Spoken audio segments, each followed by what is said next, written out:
How do you prospect in a buyer first way? What are my best prospecting tips to be buyer first? I was asked this recently. Now, the first thing I'm going to tell you is you've got to do the research and research beyond the industry that they're in or the role that they're in. All too often, what I see sellers do is they look at their LinkedIn profile, they see what type of role and industry that they're in, and then they start plugging in their little coeisms, right? Like, oh, I see that you're in this industry and in this role, so you must be worried about X. That doesn't add any value to the person that you're talking to. So instead, when you're doing your research, what I want you to do is dig deeper. Find their LinkedIn profile and look at how did they get into this role? What did they have for their education? What roles did they do previously? Are they new into this role? Is this something they've never done before? Do they have a lot of experience doing it? Dig even deeper. Who do they report to? What are the metrics that people in their industry and roles are measured by? And what are the trends that are happening in their industry right now that others like them are trying to figure out? And then go to the company profile. If you go to LinkedIn and you go to find out what about them is, you can look at the different insights that have been happening internally. Are they hiring a lot in particular departments that you impact? Or has there been a decline in that? And how would you be able to understand how that's going to impact them with the solution that you offer? What's their business model? What's their revenue model? How do they make money? How do they help other people? One of the things that drives me absolutely insane and drives buyers absolutely insane is when a seller gets on their first call and says, so tell me about your company. Really? Like, I shouldn't have to tell you about my company. It's everywhere online. It wouldn't take you more than 5 minutes to find out who we are and what we do. So if you're asking that as a first question in your discovery calls, stop it. Just stop it. Do some research. Have an idea of how you think that they make money and ask them questions about that. And then with that research, craft a message to them that you can share some kind of a data point and relate it to an insight that maybe they hadn't fully realized or considered before. This could be insights from what your own customers are doing and saying like them. For example, I work with a lot of software companies who have literally hundreds of thousands of customers and users.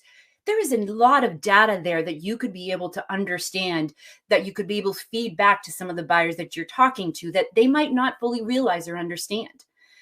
And if you don't have a lot of customers to be able to pull data and insights from, then look at what are some of the things that are happening in their industry that you learned in your own research? What are their associations talking about? What is the news and the headlines that are happening and how might that impact them? Are there regulations and rules that have changed that might impact them? Supply chains, for example. What are the economic uncertainties and how does that impact them? Then once you've found more about them and how they make money and some type of research or data point that you can relate to an insight for them, then ask your diagnostic open-ended question about how they think about this or how they handle this particular thing. And ask if they'd like to learn how others like them are achieving quantifiable results. Let me repeat that, quantifiable results. Now, if I do this for my business as well. So when I do this, my messaging, my prospecting sounds something like this. Did you know that sales emails increased by 37% since the pandemic started, but that response rates dropped by 23%? This is according to data from HubSpot and benchmarking over hundreds of companies. Well, now what this means for you, if you're in technology sales, is that your cost of sales and customer acquisition is going up exponentially. And for those technology companies who already have the highest customer acquisition costs, some are deciding to invest in technology and automation, or others are using freemium models for demand generation.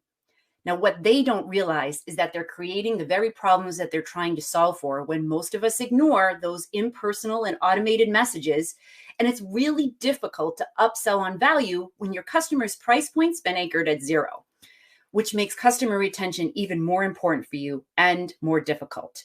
Now, our research shows that a better approach to customer acquisition is a combination of technology, data, and the development of your people. In fact, after implementing our science-based programs to hire and scale their teams, several companies like yours have been able to achieve 130% of their targets with a 98% retention rate, while also reducing their discount rate and increasing their margins. So how are you handling your rising customer acquisition costs and lower retention rates? Would you be open-minded to learning more about how this company did it? Now, that's the kind of prospecting message that is designed to capture the attention of the person by giving them a point of data that maybe they didn't realize or hadn't fully considered before, and then asking that open-ended diagnostic question to get them to engage in a conversation with you.